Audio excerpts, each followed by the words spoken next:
have a moment of honesty here. The bike rack is the most overlooked, underappreciated, and neglected piece of gear in all of cycling.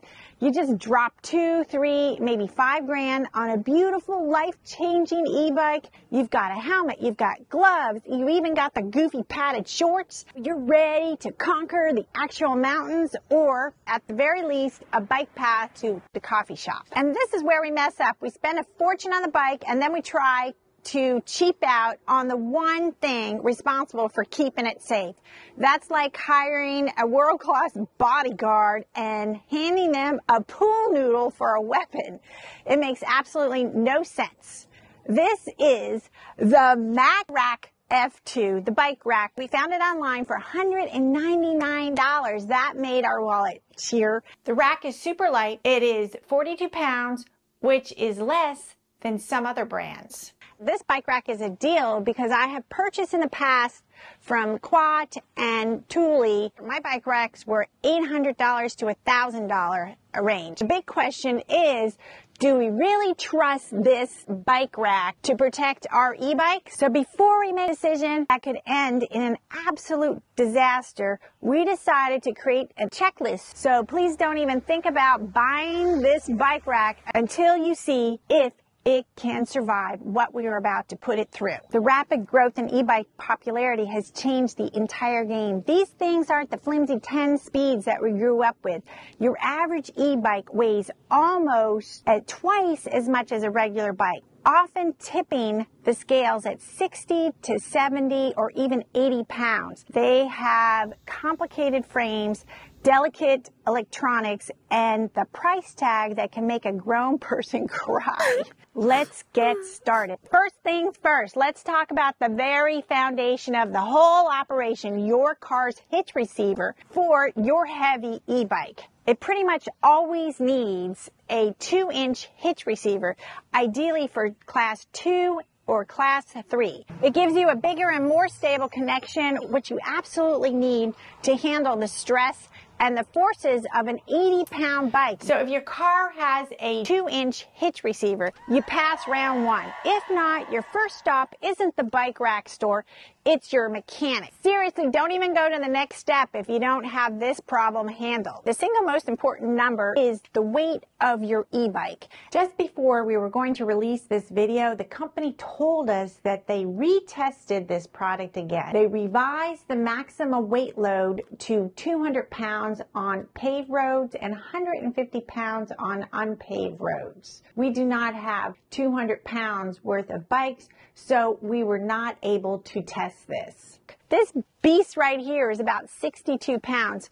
So here's a pro tip. If you can, always take the battery off before you load the bike on the rack. So it can shave off about 8 to 10 pounds off your bike. This reduces the strain on the rack and it protects the super expensive battery itself.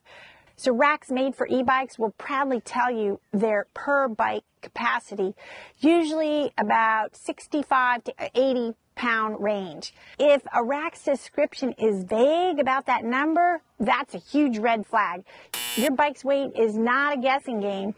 If your bike weighs more than the rack's per tray limit, you fail. Walk away. Okay, so we're going to ride on some speed bumps, everyday twists and turns, and we're going to see how stable this bike rack is. So we're going to grab our 62-pound e-bikes, load them up on this rack, and just kind of see what happens. There is probably 130 pounds of bikes on there right now. Let's go a little faster now.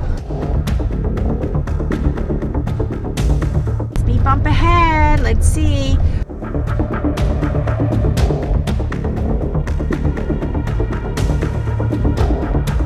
The bikes are still intact. Woohoo! Not all bikes are shaped the same. We got the fat bikes, the step-through frames, kids bikes, mountain bikes. This is why the rack's holding mechanism is so important. You basically got 2 type racks. Racks that touch the frame and racks that don't. So if you have a step-through with no top tube, this rack can grab the seat post. This gets rid of any worry about your frame shape or paint damage, and it's a far more versatile system. E-bikes, especially the cruisers and the trail models, often come with fat tires, so we're talking about 3 to 4, even 5 inches wide. Your rack's wheel trays have to be able to fit them. So most standard racks are designed for skinny road bikes. A good e-bike rack will clearly state the maximum tire width. It can handle often up to 5 inches. The straps that hold the wheel down also need to be long enough. If you have a fat tire bike, this is a simple pass or fail. So if the rack doesn't say it fits your tire width, it doesn't.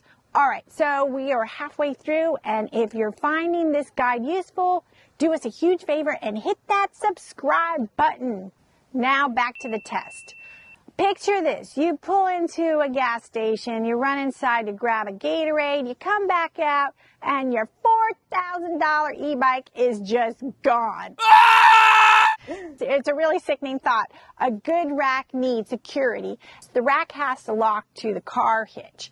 A locking hitch pin stops a thief from pulling the pin and just walking away with the whole setup, bikes and all. You have to budget in for the hitch lock. This is not included when you purchase the MagRack F2 bike rack. So do you need an engineering degree? So I'll let you in on a secret of the bike rack world. Affordable racks often trade your convenience for the low cost. This usually shows up during the assembly. Premium racks from brands like Quat or Thule often come almost completely put together.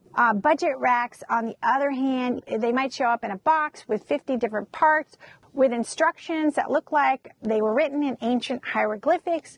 Looking inside the MagRack F2 box, it doesn't really look like there will be a lot of assembly required. In fact, it does say that it is 90% assembled. So we got the rack installed. I took a look at the footage to see how long it took to put together, and it was about a half hour.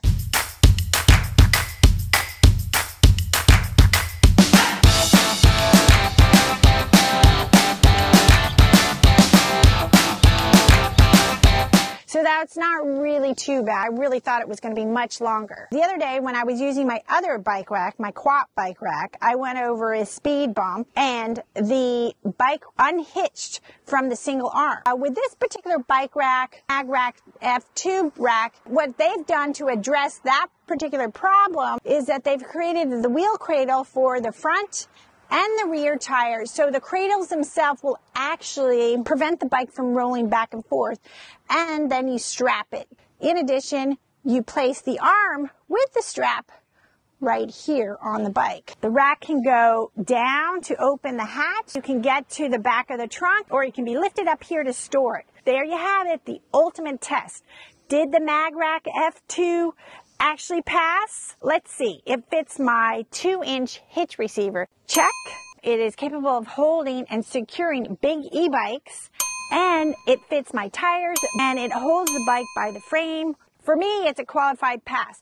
Your bike rack is the unsung hero of your adventures, so make sure you pick the one that actually is up for the job. So what's the scariest bike rack story you've got? Let us know in the comments below. Ride safe. May your bike always stay stuck to your car. If you want to order this rack, the information is below in the description. So thanks for watching.